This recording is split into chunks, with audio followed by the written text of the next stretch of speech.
اللہ تعالیٰ فرماتا ہے کہ اس کا دودھ چھڑانا جو ہے وہ 2 سال میں ہے، اور یہ کہ تم اس کا شکر کرو، میرا شکر کرو اور ان کا ماں باپ کا بھی شکر کرو۔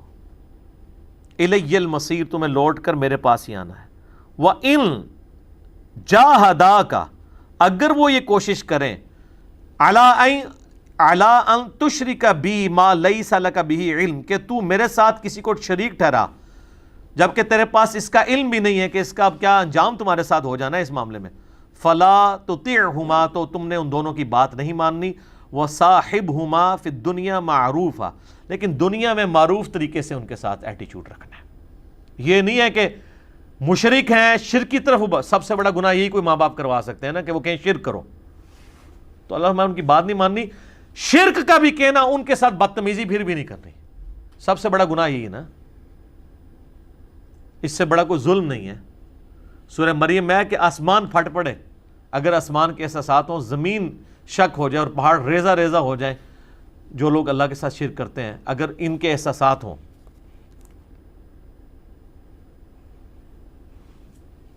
تو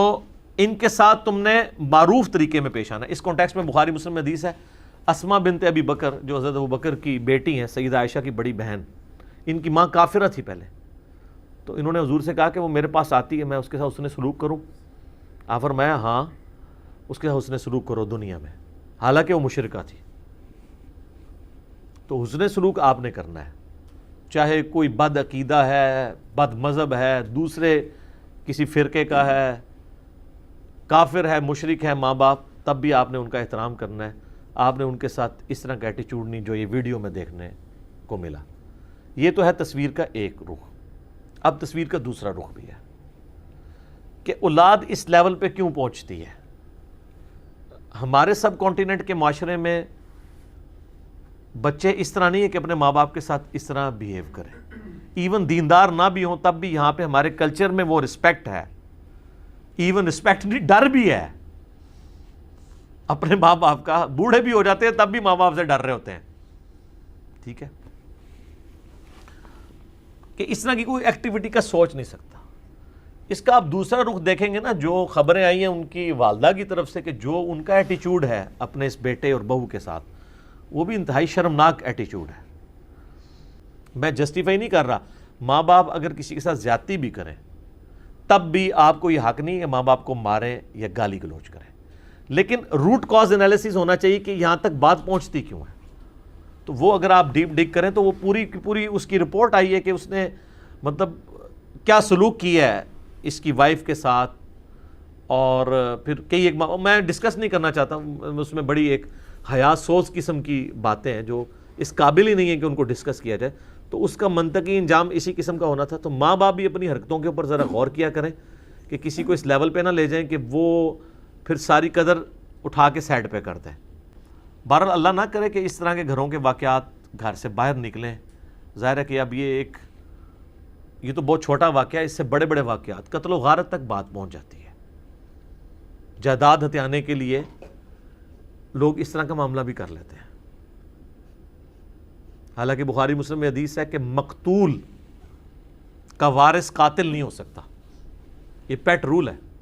اگر کسی نے اپنے باپ کو قتل کر دیا نا تو ہے تو اس کا بیٹا، لیکن اس کا وارث نہیں بن سکتا۔ باپ نے بیٹے کو آگ کر دیا، گھر سے نکال دیا، اس کو فارغ کر دیا، تب بھی باپ کے مرنے کے بعد جائیداد اس کو ملے گی، کیونکہ مال میں اللہ نے حق رکھا ہے اولاد کا۔ لیکن جب اللہ ہی اپنا حق اٹھا لے، بخاری مسلم میں حدیث ہے کہ قاتل جو ہے نا وہ اپنے مقتول کا وارث نہیں ہوگا، یہ جنرل ہے، یعنی بھائی بھائی کو قتل کرتا ہے تو اس کی جائیداد کا وارث نہیں ہو سکتا، باپ بیٹے کو مارتا ہے یا بیٹا باپ کو مار دیتا ہے اس کی جائیداد کا وارث نہیں ہو سکتا۔ اس طریقے سے بخاری مسلم میں حدیث ہے کافر مسلمان کا وارث نہیں ہو سکتا، مسلمان کافر کا نہیں ہو سکتا، ایک دوسرے کے وارث نہیں ہو سکتے۔ تو اس کیس میں ہم اسے کنڈیم کرتے ہیں جی، اور لوگوں سے کہتے ہیں کہ ہوش کے ناخن لیں، کل کو آپ نے بھی بوڑھا ہونا ہے، یہ نہ ہو آپ کی اولاد بھی آپ کے ساتھ یہ سلوک کرے۔ یہ مکافات عمل تو دنیا میں نے دیکھا ہے سر، یہ اللہ تعالیٰ کا ایسا یونیورسل ٹروتھ ہے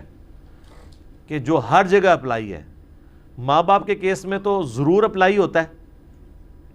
اب اس کا یہ مطلب نہیں ہے کہ اگر کسی کی اولاد نافرمان نکل آئی ہے اور وہ خود اپنے ماں باپ کا بہت تابع فرمان تھا تو وہ کہے کہ جی مجھے کیوں سزا ملی، اس کے لیے وہ آزمائش ہو گئی ہے. یا جس کی بھی اولاد نافرمان ہے، یہ مطلب نہیں کہ اس نے بھی اپنے ماں باپ کے ساتھ یہی کچھ کیا ہوگا. وہ آزمائش تو ہو سکتی ہے نا. لیکن جنرلی ہم نے دیکھا ہے جو لوگ کرتے ہیں نا ان کو دنیا میں ان چیزوں کو بھگتنا پڑتا ہے.